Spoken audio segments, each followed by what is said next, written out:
માં ખોડિયાર શું કરી શકે એ સાંભળીને તમારા રૂવાડા બેઠા થઈ જશે। ખૂબ જ સરસ પ્રસંગ છે, એટલે ખાસ સાંભળજો કે જૂનાગઢના ધણી રાંડિયાસને 21 રાણીઓ હતી। તેમની 21 રાણી હતી, પણ સંતાન નહોતું। હવે એ સમયમાં એવું હતું કે સંતાન ના થાય એટલે રાજા બીજા લગ્ન કરે, વળી પાછું સંતાન ના થાય એટલે ત્રીજા લગ્ન કરે। આમ 21 રાણીઓ હતી, પણ સંતાનની ખોટ હતી। તેથી રાડિયાસ ધારીના પરમાર રાજાના દીકરી સોનલદે સાથે 22માં લગ્ન કરે છે। સોનલદે એમ કહેવાય કે બાળપણથી માં ખોડિયારની ભક્તિ કરતા હતા। માં ખોડિયારને પૂછ્યા વગર પાણી પણ ના અડે એવી તેમની ભક્તિ લાગેલી હતી। રાંડિયાસ સોનલદેને પરણવા આવે છે। જૂનાગઢ થી વેલડું આવે છે અને સોનલદે વેલડામાં બેસે છે। ત્યારે સૌથી પહેલા માં ખોડિયારને પગે લાગવા માટે જાય છે। સોનલદે કહે છે કે માં ખોડિયાર, હું રાનો વંશ વધારવા જાઉં છું, મારી ભેળી રહેજે। માં ખોડિયારને પગે લાગીને પરમારની દીકરી સોનલદે રાના આંગણે વહુ બનીને આવે છે। ટૂંકમાં વાત કરું તો સારા દિવસો દેખાયા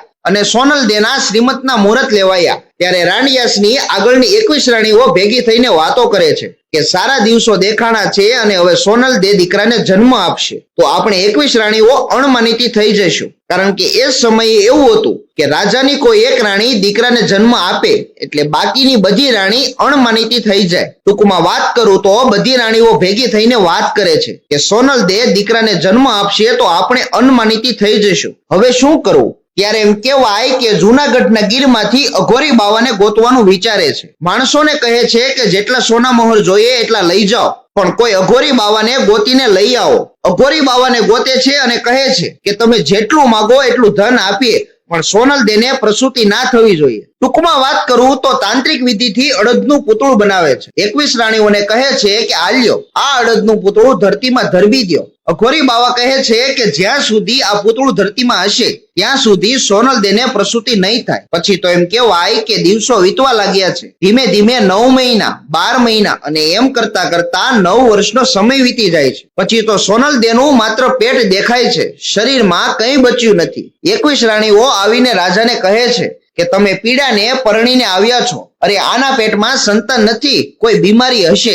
આ વાત રાજાના મનમાં બેસી ગઈ। સાહેબ, અત્યાર સુધી સોનલદેને મહારાજનો સાથ હતો, પરંતુ હવે રાજા પણ તેમની સાથે નથી। સાહેબ, આ દેશની દીકરીને સાસુ, સસરા, જેઠ, જેઠાણી અને નણંદના મેણાથી વધારે દુઃખ ના થાય, પરંતુ જ્યારે તેનો ધણી સાથ ના આપે ને ત્યારે એ દીકરી ઝેર જ ગોતે। સાહેબ, રાંડિયાસ આવે છે અને મહારાણીને કહે છે કે દૂર પેલી ઓરડીમાં તમારા મુકામ કર્યા છે, આજથી તમારે ત્યાં રહેવાનું છે। હવે મને તમારું મોઢું ના બતાવતા, હું તમારું મોઢું નહીં જો। સાહેબ, ભાંગેલ તૂટેલ ઓરડીમાં સોનલદેને મોકલી દેવામાં આવે છે।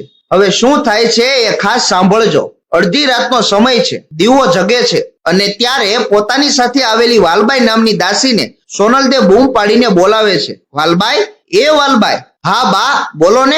રાણી કહે છે કે વાલબાઈ, અત્યાર સુધી એમ હતું કે રાજા આપણી સાથે છે, પણ હવે એ પણ સાથે નથી। હવે મારાથી પીડા સહન નથી થતી, મારા માટે ઝેર લેતા આવો।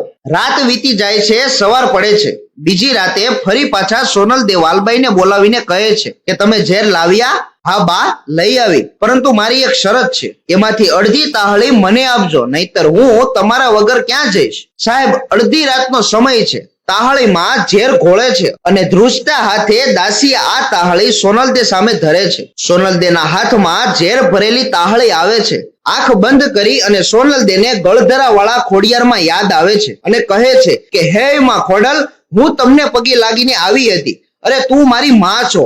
હે જગદંબા, એક માં બીજી માં, બે માં બનતા કેમ અટકાવી શકે? હે આઈ ખોડલ, મારે માં બનવું છે, માં બનવા માટે હું આવી હતી અને તે મને આવા દિવસો બતાવ્યા। હે માં ખોડિયાર, હવે મને તારા ચરણોમાં રાખજે। આટલું કહીને સોનલદે ઝેરની તાહળી હોઠે અડાડે પહેલા તો ખનખન કરતા ઝાંઝરી ખખડી અને સાક્ષાત માં ખોડિયાર આવીને ઝેરની ભરેલી તાહળીને થપાટ મારીને કહ્યું કે વાલબાઈ, અહીંયા પાંગથે જ ઊભી હતી, પણ યાદ કર તો આવું ને। સોનલદે, તું જૂનાગઢની રાણી બનીને મને ભૂલી ગઈ, પણ હું થોડી ભૂલી જાઉં, હું તો અહીંયા સામે જ ઊભી છું। તમે કલ્પના તો કરો કે માં ખોડિયાર વાલબાઈ સાથે વાત કરે છે. સાહેબ વિચાર તો કરો કે સોનલદેની દાસી બનવામાં માં ખોડિયારનું જેણે કોઈ દિવસ નામ નહોતું લીધું એની સાથે સાક્ષાત ખોડિયારમાં વાત કરે છે. આ ખોડિયાર કહે છે કે વાલબાઈ, રાડિયાસને સમાચાર આપો કે મહારાણીએ દીકરાને જન્મ આપ્યો છે. વાલબાઈ તો દોડીને જાય છે અને જઈને ચોકીદારને કહે છે કે મહારાજને સમાચાર આપો કે વાલબાઈ આવ્યા છે. અડધી રાતનો સમય છે અને વાલબાઈ કહે છે કે મહારાજને જગાડો અને એમને કહો કે વાલબાઈ આવ્યા છે. રાજા જાગીને આવે છે અને એમને થયું કે કંઈક માઠા સમાચાર આવ્યા હશે. રાડિયાસ પૂછે છે કે શું થયું?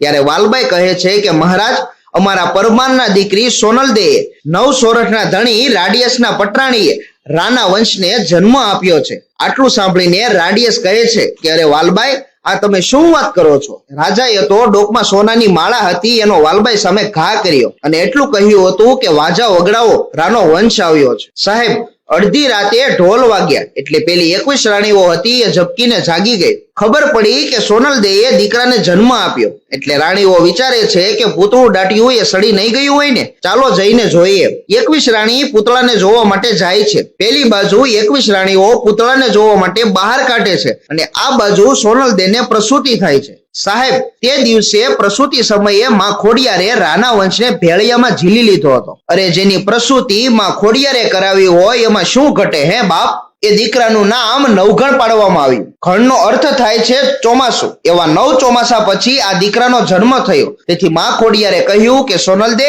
આ બાળકનું નામ નવઘણ રાખજે. બાપ, માં ખોડિયારે કહ્યું હતું કે સોનલદે, દીકરાને કહેજે જ્યારે કામ પડે ત્યારે મને યાદ કરે, હું આવીને ઊભી રહીશ. સાહેબ, એ જ નવઘણ જ્યારે સિંધમાં જતા હતા ત્યારે કાળી ચકલીનું રૂપ ધારણ કરીને માં ખોડિયાર ભાલે બેસી ગયા હતા. અરે યાદ કરો એટલે માં ખોડિયાર હંમેશા એના છોરુડાની રક્ષા કરે. દિલથી યાદ કરો તો એ 9 વર્ષે પણ દીકરાનો જન્મ કરાવે. દોસ્તો, કોમેન્ટમાં જય ખોડિયારમાં જરૂરથી લખજો અને વિડીયોને લાઈક અને શેર કરી દો તથા આવા અન્ય વિડીયો જોવા માટે અમારા ફેસબુક પેજ કાઠિયાવાડની વાતોને ફોલો કરો. ધન્યવાદ.